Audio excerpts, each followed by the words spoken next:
자, 20강 다윗의 장막지기, 다윗의 영성 15번째 무너진 다윗의 장막을 회복하라. 단락 1번, 다윗은 시온을 향한 하나님의 마음을 알아. 그가 청년 나이 때에 하나님을 위한 초소를 찾는 거에 자신의 삶을 드리겠다라고 무엇을 하게 되어집니까? 서원을 하게 되어진다. 그래서 하나님은요, 우리의 서원을 좋아하십니까? 싫어하십니까? 굉장히 좋아하시고 굉장히 즐거워하신다. 왜요? 하나님의 나라를 결국 이루어내고 완성시키는 자는 누구를 통하여서 그 하나님의 나라를 완성시킵니까? 하나님을 향한 서원, 열심을 가지고 있는 자를 통하여 하나님의 나라는 무엇 되어집니까? 완성되어진다라는 것입니다. 성경은 예루살렘 성전을 우리가 하나님과 함께 영원히 거할 아버지의 집이 될 거라 말씀하며 재림 예수와께서 왕으로 열방을 통치하시는 곳이 될 곳이라고 말씀합니다. 비록 지금은 예루살렘 성전에 왕의 임재가 없지만 왕이신 예수와께서 예루살렘 성전에 다시 오실 때 그곳은 그분의 영광으로 가득하게 될 것이다. 그리고 다윗은 하늘 보좌에서 드리는 예배에 관한 계시를 받게 되어지며 하늘 예배의 방식을 지킬 것을 명령합니다. 우리 또한 예배를 드리면서 지혜와 계시의 영을 통하여서 하나님의 뜻이 무엇인지 하늘 보좌에서 예배하는 예행 연습을 우리는 해야 할지라 믿습니다. 참고로 이스라엘이 타락하고 하나님의 말씀에 불순종할 때 하나님의 사람들은 다윗의 예배를 회복시켰으며 그때마다 부흥, 영혼들이 하나님께 돌아오는 것을 경험하게 되어졌다. 아모스서 9장 11절, 그날에 내가 다윗의 무너진 장막을 일으키고, 그날은 언제를 얘기합니까? 마지막 때 예수와께서 이 땅 가운데 다시 오실 때 무너진 장막을 하나님이 다시 세우신다라고 말씀하십니다. 그러나 무너진 다윗의 장막을 세운다라는 것은 어느 순간부터 무너져버린 다윗의 장막을 다시 세우며 24시간 예배를 회복한다라는 해석은 무리가 있다. 왜냐하면 역대상 16장 6절의 말씀을 보게 되어지면 제사장 분야야와 야시엘은 항상 하나님의 언약궤 앞에서 나팔을 부니라 말씀합니다. 이 항상의 히브리 원어를 보니까 다미드, 뜻은요 항상 하나님 앞에 드리는 상번제를 뜻합니다. 상번제는 24시간 찬양하는 것이 아니라 아침 번제 9시와 저녁 번제 오후 3시의 시간대 하나님을 향하여 제사를 드리는 것을 말합니다. 그리고 무너진 다윗의 장막, 히브리 원어를 보니까 스캇 다비드 하 노펠레트, 이 단어의 뜻은요, 적어놔 주십시오. 무너진 다윗의 가문을 뜻한다. 그 이유에 대해서 알아보겠습니다. 아모스서 9장 11절 후반절의 말씀입니다. 그것들의 틈을 막으며, 자, 그것들 즉 이스라엘 나라 가운데 무엇이 생기게 되어집니까? 틈, 균열이 생기게 되어진다. 북이스라엘이 멸망되어지고, 그죠? 이러한 일들이 틈이 생기는 거예요. 그 허물어진 것 어디입니까? 남유다가 허물어져서 587년도에 무너지게 되어지죠. 그러니까 이 해석을 예전에는요, 다윗의 장막에 틈이 생겼대. 근데 이 틈이 뭘까? 누가 그냥 칼 갖고 와갖고 쭉 찢어놨을까? 그거 얘기하는 거예요 지금? 아니죠. 무너진 다윗의 장막에 틈이 생겼대. 그러면 그 장막 가운데 마귀가 들어갔나? 맞아요, 아니에요? 이런 해석은 잘못되어졌죠. 무너진 다윗의 장막은 단순히 그 안에서 24시간 예배하는 그 장소를 상징하는 것이 아니라, 그래서 무너진 다윗의 무엇을 상징합니까? 가문을 상징하는 거예요.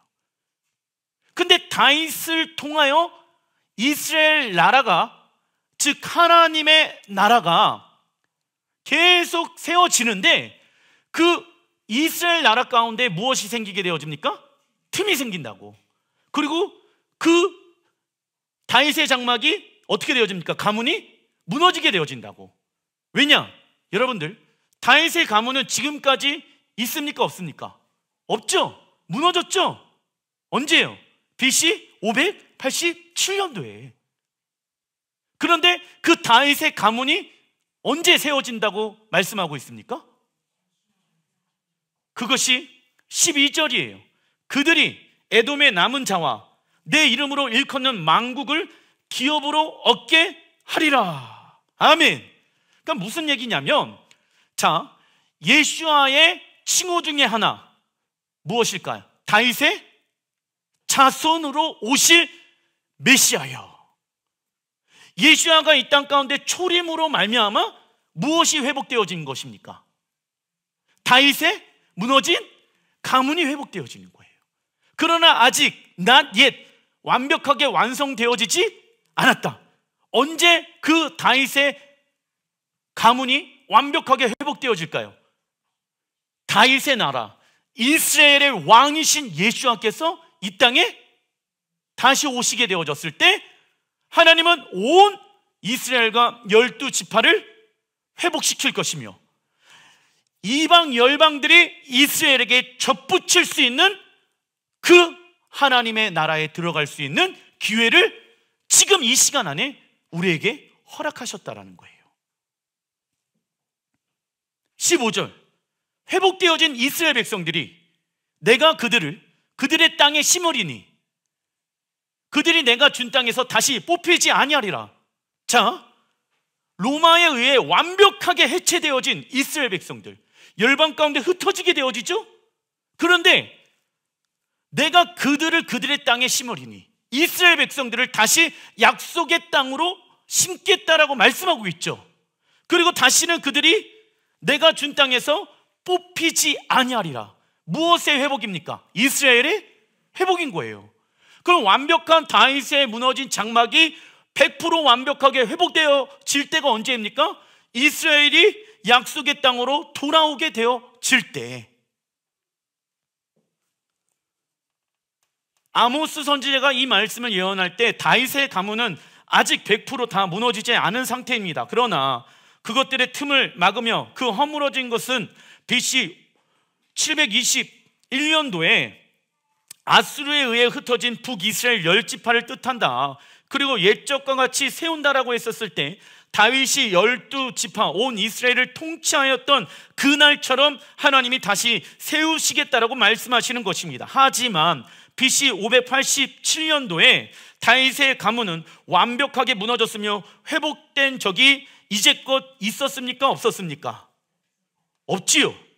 그러나 12절에 보게 되어지면 내 이름으로 일컫는 만국을 기업으로 얻게 한다라고 말씀하고 있습니다. 즉 하나님은 다윗의 가문인 초림 예수아를 이 땅에 이스라엘과 열방 가운데 보내심으로 인해 다윗의 무엇을 회복시켰습니까? 다윗의 왕조, 하나님의 나라, 재림 예수아를 통하여서 예루살렘 성전 보좌에 앉히셔서 온 이스라엘과 열방을 통치하고 다스리게 될 것입니다. 즉 무너진 다윗의 장막을 회복한다라는 것은 이스라엘 12지파의 회복에 대한 말씀인 것입니다. 할렐루야.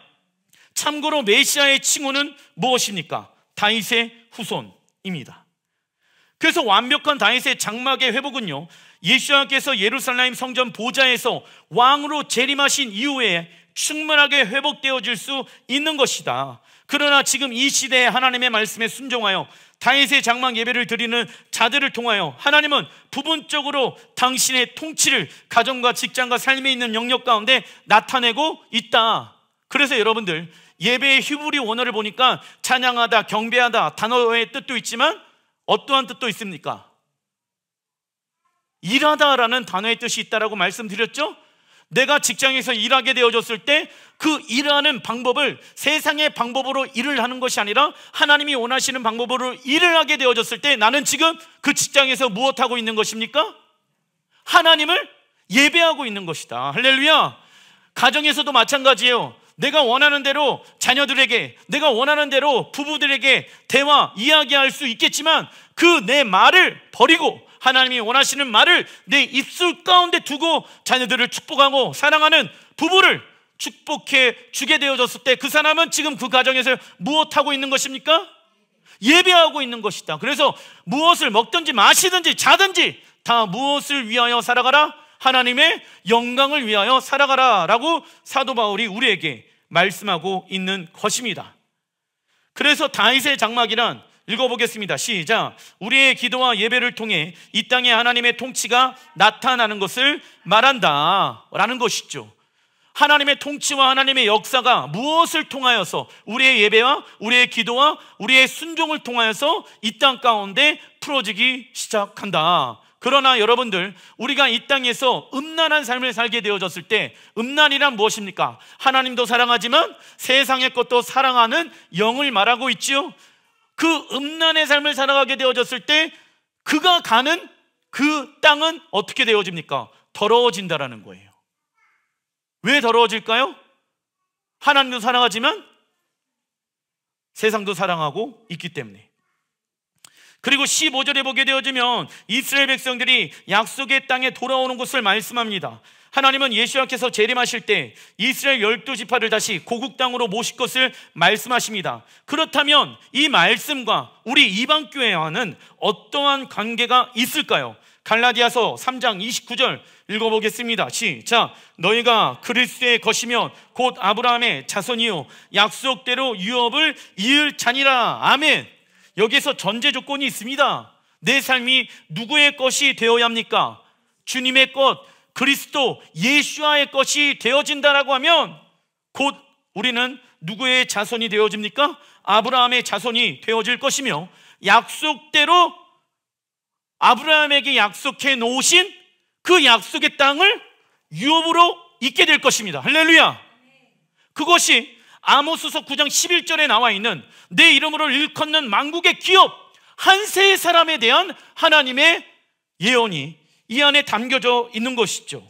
이 말씀은 바울이 이방교회 갈라디아 교회에게 하는 말씀이지요. 그래서 예수를 믿는 우리는 무엇으로, 어떠한 자손으로? 아브라함의 자손으로 유업을 얻을 것입니다.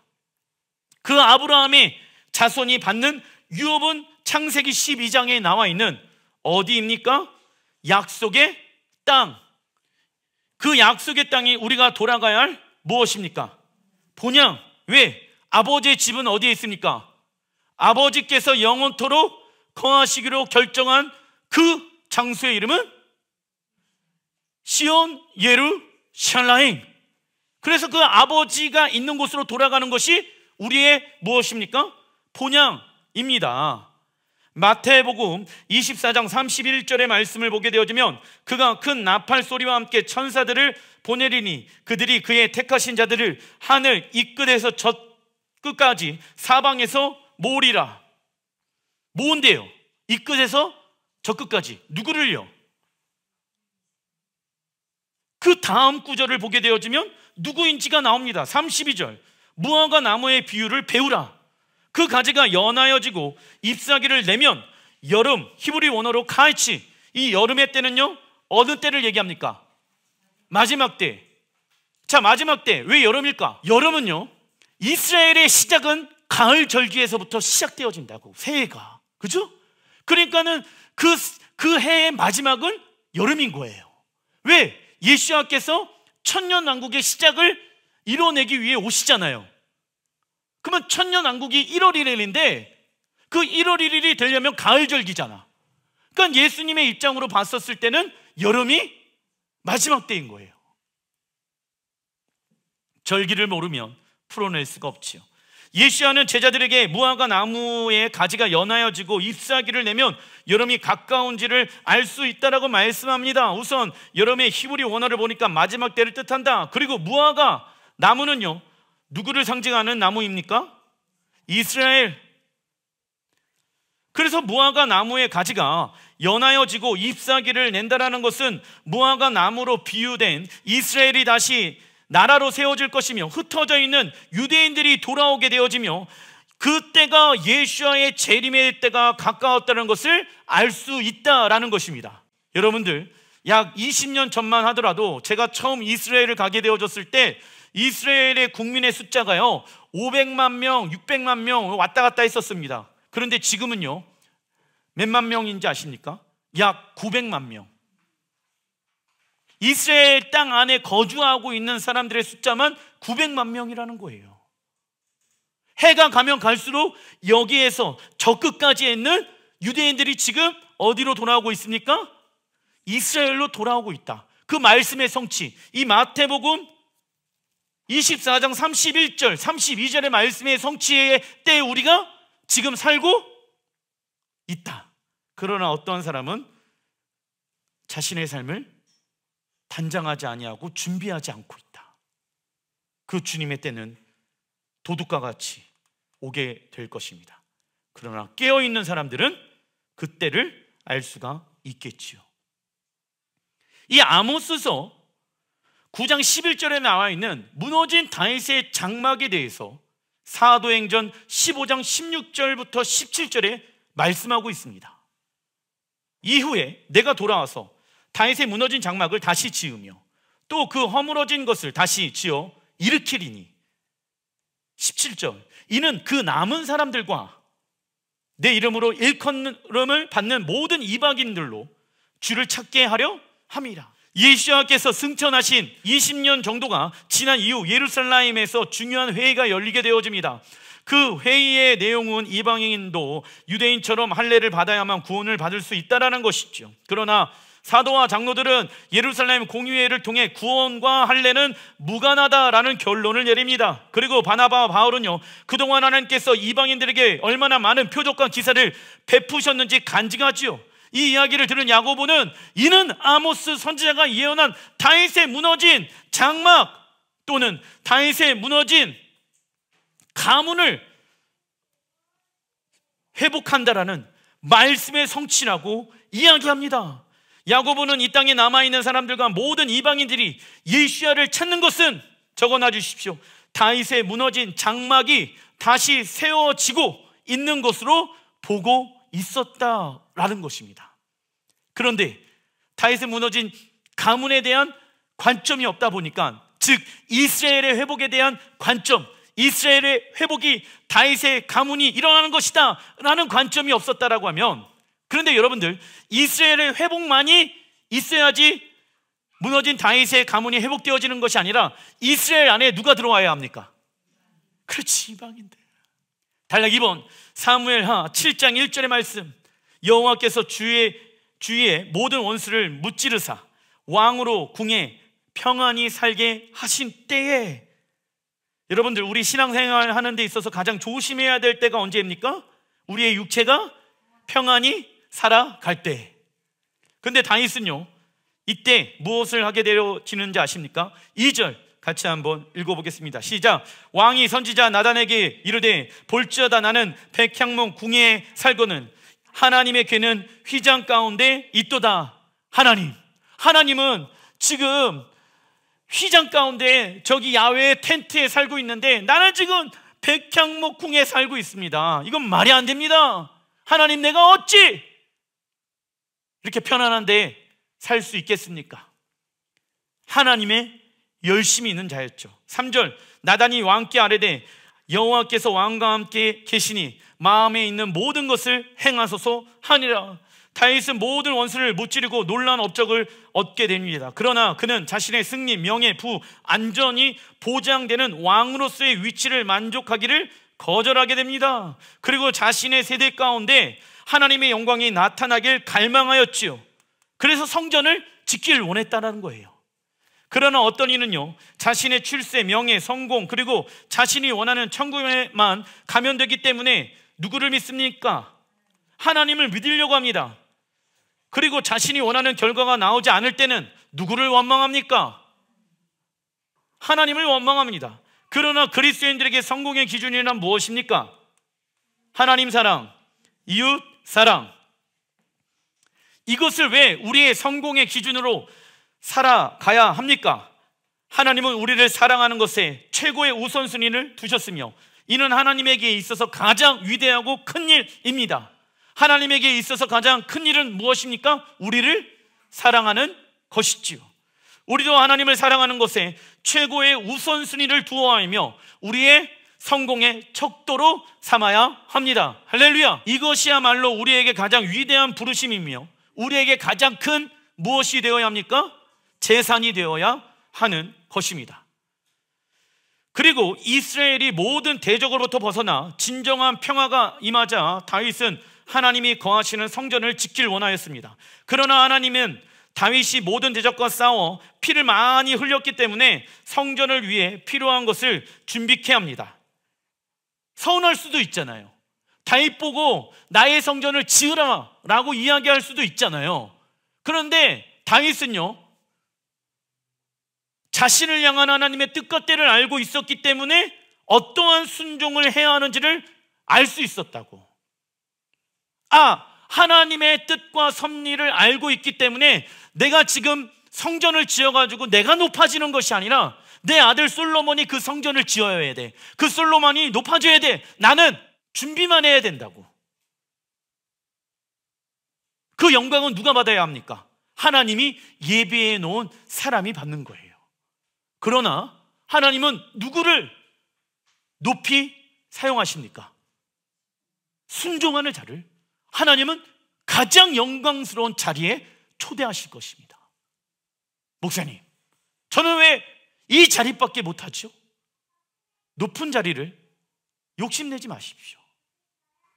이 자리가 세상의 관점으로 보았을 때 낮은 자리라고 할지라도 하나님 보시기에 하나님이 원하시는 순종과 그 뜻을 내가 지금 이루어내고 있다고 하면 하나님 보시기에는 가장 높고 위대한 자리에 앉아있는 것입니다. 이것을 믿음의 눈으로 바라봐야지 볼 수가 있는 것 아니겠습니까? 그러나 어떤 이는 하나님이 내 인생의 주인공이고 나는 그냥 들러리인가?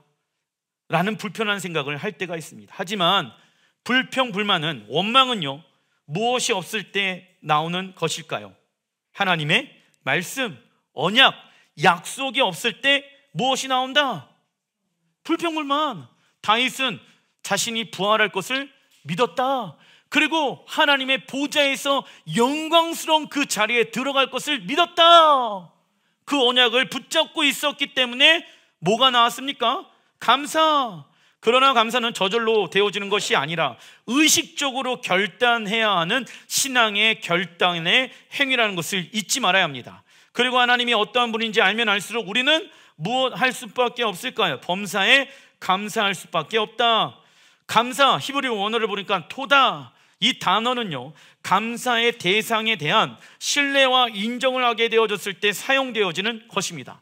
그래서 우리의 감사를 돌려야 할 대상은 하나님이시며 그분의 주권을 선포하는 것이 곧 감사가 될 수 있는 것입니다. 그런데 환경이 좋을 때만 이 감사를 드리는 것이 아니라 환경이 좋지 아니할 때도 여기까지 인도하신 분이 누구이십니까? 앞으로도 인도하실 분이 누구이십니까? 그 하나님의 주권을 인정해 드리는 것이 하나님을 향하여 감사를 드리는 자인 것이지요. 그리고 하나님은 하나님의 그 시간의 주관자이시기 때문에 과거와 현재와 미래가 구분되어 있지 않습니다. 즉 과거와 현재에 대한 감사뿐만 아니라 아직 우리에게 주어지지 않은 미래의 일까지도 우리는 감사에 포함되어질 수 있는 것입니다. 왜? 주님은 시간의 주관자이시기 때문에 미래에 어떠한 일이 우리에게 있더라도 나는 항상 그 일 가운데 범사에 무엇할 수 있습니까? 감사할 수가 있게 되어진다. 중간 1번 사무엘하 7장 12절의 말씀, 내 수완이 차서 다윗이 죽게 되어졌을 때 얘기하는 거예요. 너는 죽을 수도 있어. 내 조상들과 함께 누울 때 내가 내 몸에서 내 씨, 다윗의 씨 누굴까요? 예수와 내 뒤에 세워 그의 나라를 견고하게 하리라. 이게 무슨 얘기냐면 너 때에는 예수아가 오지 않을 수도 있어. 하지만 너의 씨 예수아 메시아를 통하여 그의 나라를 견고하게 나는 세울 것이란다. 이 계시를 받는 거야 지금. 그래서 하나님 나는 낮아지게 하여 주시고 주님만이 높아지게 하여 주십시오. 이 겸손한 마음이 다윗 안에 있었다라는 것이죠. 16절 내 집과 내 나라가 내 앞에서 영원히 보존되어지고 내 왕위가 영원히 견고하리라. 영원히 그 다윗의 나라가 보존되어지고 내 왕이 다윗의 왕위가 영원히 견고하리라 라고 말씀하고 있죠. 그런데 다윗의 나라 이스라엘은 무너졌습니까? 무너지지 않았습니까? 무너졌잖아. 그리고 그 다윗의 가문의 왕위는 무너졌잖아. 지금 회복이 일어나지 않고 있잖아. 근데 하나님은 어떻게 말씀하고 있습니까? 영원히라는 단어를 지금 사용하고 있다라고. 그러면은 다윗의 왕조는 다시 무엇되어진다? 회복되어지고 그 다윗의 나라 이스라엘은 회복되어진다. 누구를 통하여?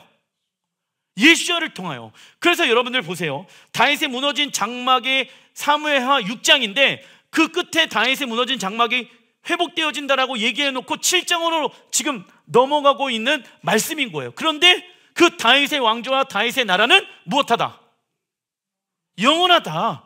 그래서 하나님의 나라는 이스라엘이 되어질 것이며, 할렐루야, 이스라엘 왕은 누가 되어집니까?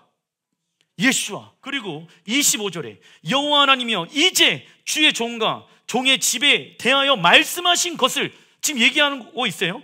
영원히 세우셨사오며 말씀하신 대로 행하사. 할렐루야. 당신이 말씀하신 대로 이스라엘의 왕 예수야를 이 땅에 오게 될 것이며 다윗의 왕자를 영원토록 주님은 세워놓으실 것입니다. 이 말씀을 행할 거라 믿습니다. 다윗의 왕조는 예수야의 초림으로 회복되어졌고, 왜? 예수야는 누구의 왕이었습니까? 그리고 유대인의 무엇으로 왔다? 왕으로 오셨다고. 왜? 무너진 다윗의 장막 가문을 세우기 위하여. 이제 이해되시죠? 그리고 27절 만군의 여호와 이스라엘의 하나님이여 나와 있죠.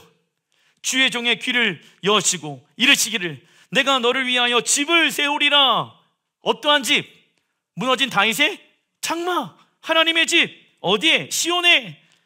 주의 종이 이 기도로 주께 간구할 마음이 생겼나이다. 다윗이요, 자기의 생전에는 이러한 일이 일어나지 않잖아. 그런데 무엇을 한다고 고백합니까? 그러한 나에게 약속해 놓으신 그 뜻이 이루어질 때까지 내가 무엇하겠습니까? 간구, 기도하겠습니다. 그런데 그게 대체 신학으로 끊어졌는데 우리 교회가 이 사무엘 7장의 말씀을 믿음으로 취하여서 계속 하나님 이스라엘의 보좌에 당신의 집을 세우소서, 다윗처럼 이 고백을 우리가 이어가고 있는 것 아니겠습니까? 하나님은 다윗과 언약을 세우셨으며 그의 후손을 통해 예수야께서 나오게 될 것을 말씀하십니다. 그리고 하나님은 다윗의 나라를 예수야를 통하여 영원히 세우실 것을 약속하시지요. 그러나 이러한 일들은 다윗의 생애에 성취되지 않을 것을 하나님은 말씀하십니다. 동일해요, 여러분들. 우리 때에 예수야가 오시지 않을 수도 있다 없다. 하지만 나는 무엇한다? 부활할 것을 믿으며, 할렐루야, 예수야께서는 예루살렘 성전의 왕으로 오실 것을 믿으며 내가 그 날을 올 때까지 간구하겠습니다. 기도하겠습니다. 이러한 믿음으로 살아가야 되는 것 아니겠습니까?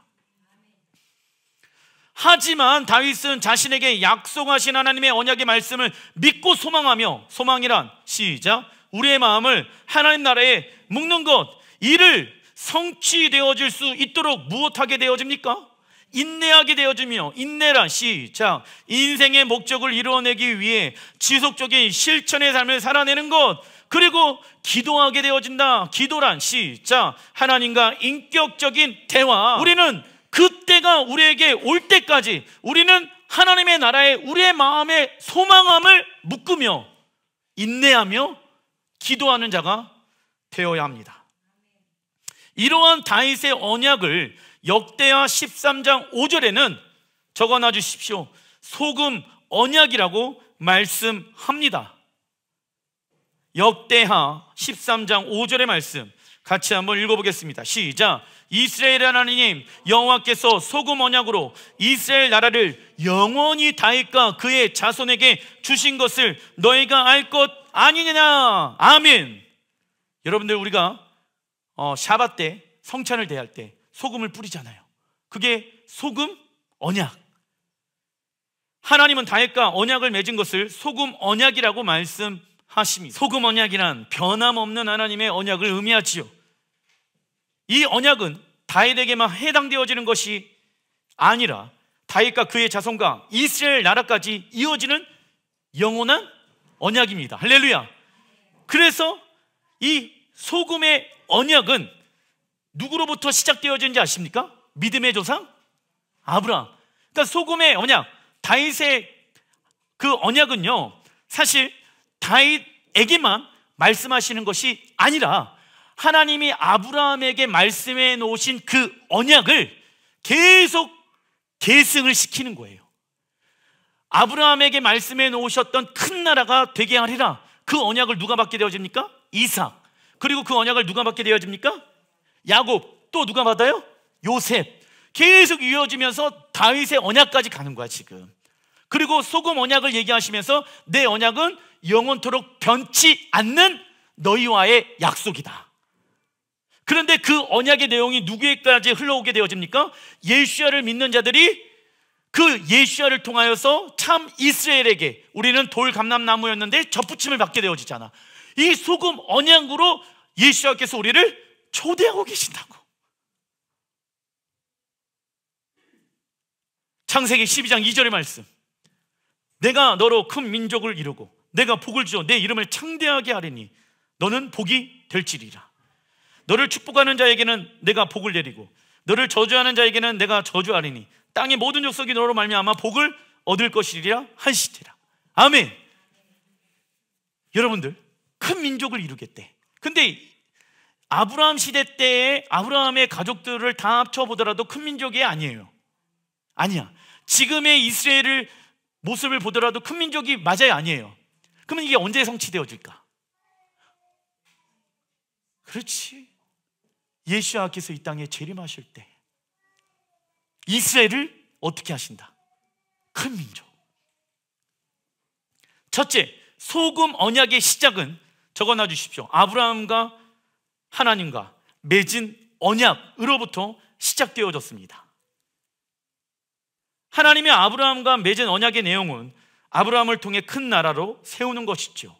그래서 아브라함과 이삭과 야곱을 걸쳐 12지파로 구성된 큰 나라 이스라엘이 탄생되어집니다.